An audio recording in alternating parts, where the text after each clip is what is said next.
favorite in the preseason poll. I don't think that surprised anybody after the undefeated league season last year, a season where you guys didn't lose after, I think, mid-December. What was it about last year that was so special to be a part of? Yeah, I think just honestly the people. I think we had a really great team, a lot of great girls who just were very unselfish. We were very deep, and so that's always a good thing, but also then maybe some people aren't playing as much, but that was really never an issue for our team, and I think we just kind of found a way to play together all the time and really cherish what we had, and it turned out really successful, and it was a really fun season. This year it's going to be a little bit different. I know there's already a couple of injuries that are going to keep some players out. Callie Tyson and Haley Timmer, two key players in the roster. How do you guys replace those players and really make up for what they can contribute? Yeah, obviously really tough losing Cal and Tim. They're both great players for us, and we're going to miss them on the court, but I think that just leaves an opportunity for some girls to step up, and some of those girls have been here a while. They haven't had the opportunity yet, and then others, like we have two freshmen. So a lot of roles to fill, and I think I'm excited to see those players move into that. And even though Cal and Tim are out, they're really good leaders, and they'll help guide those players into those roles and make sure that's going as smooth as it can. Obviously, there's going to be some bumps in the road, but we got a lot of great players ready to step up and fill those roles, so I'm excited to kind of help them with that and see how they do. It seems like AJ just always has someone that can fill in a spot where he needs it. What makes him such a good basketball coach? Yeah, I think he's just very consistent. He always has been here a long time. He has a good game plan, always consistent, always steady. You always know what you're going to get from him. So I think as players, that's nice that we know what to expect, and then he also knows what to expect from us. And he does a great job, and we're lucky to have such a good coach. And that consistency is contagious around the entire roster. I mean, you watch South Dakota State basketball, and you're like, wow, this is just every single time up and down the court. You know what's going to happen, but it's just too good to be stopped. Why is that the approach, and why is it so successful? Yeah, I think he's got it down to a science at this point. I think, when I came in as a freshman, learning just so much from him and his game plans and our systems, our defensive, offensive systems, I think he's just had those worked out to a T, and I also think he does a really good job of specifying it to who we have, so our personnel, and I think he does a good job of, if we have this lineup in, what are we going to go to? If we have this lineup in, what are we going to go to differently? And so I think just really thinking through all those things, and we've been able to learn from that too, so then on the court, kind of reading his mind. So he's been successful with that, and I think that's just helped our team.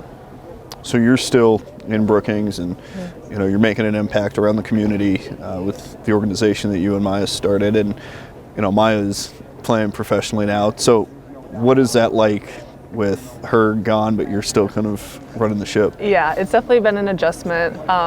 Honestly, just the time change is the biggest issues. I think it's about 7 hours, so usually if we're going to talk, it's going to be in the morning, our time, but she can still really do a lot digital over internet and computer over there, so she's doing a good job of helping with that, and then I can kind of man the stuff in Brookings, the in-person things, but it's been an adjustment, but it's still here to stay, and then after I leave too, we're still kind of working through ways to make sure that it'll be a solid thing in Brookings after I leave too. So what is it that her turn exactly does? Yep, so we provide scholarships to young girls at Brookings to attend camps, sporting camps at SDSU, and these are usually girls who probably wouldn't have the opportunity, whether it be financially or other reasons. And so we kind of work directly with the middle schools to put out those applications, and then work through getting girls set up with equipment, transportation, communicating with families to make sure they're all set for camp. We had 9 girls go in our first summer, and then this past summer we actually had 18 scholarships that we gave out. Wow. So that's awesome. Yeah. And you were able to spend some time out in LA at the ESPYs and around that environment. I mean, all of a sudden her turn is just a national thing that people are kind of talking about now. Yeah, it was honestly pretty surreal to be out there at the ESPYs, seeing people going to LA. But I think that's also just the glamorous side of it. That's what people get to see, but none of that happens without some of the work that we do behind the scenes. And as fun as those things are, honestly the best part of it is just seeing the girls go to camp, and they're excited to do those things. So really fortunate for the things that we've gotten nationally with her turn with those type of things, but it's definitely the smaller things that seem to make more of a difference. So why was that the thing that you guys wanted to do? What was the motivation behind it? Yeah, honestly, it started just talking in the living room. We were both pretty passionate about women in sports, and we kind of reflected on our experiences and what sports did for us, but also realizing that we were very privileged and fortunate in those situations. And so we just decided to finally do something about it. We recognized that we have pretty good platforms as student athletes, and especially in Brookings, we have really good support from the community. So kind of figured why not actually try and do something. I don't think I ever expected it to be going as well as it is, but it's been really fun, and yeah, I'm really glad to do it with Maya. How do you manage the balance between keeping that going during the basketball season and, focusing on academics and athletics?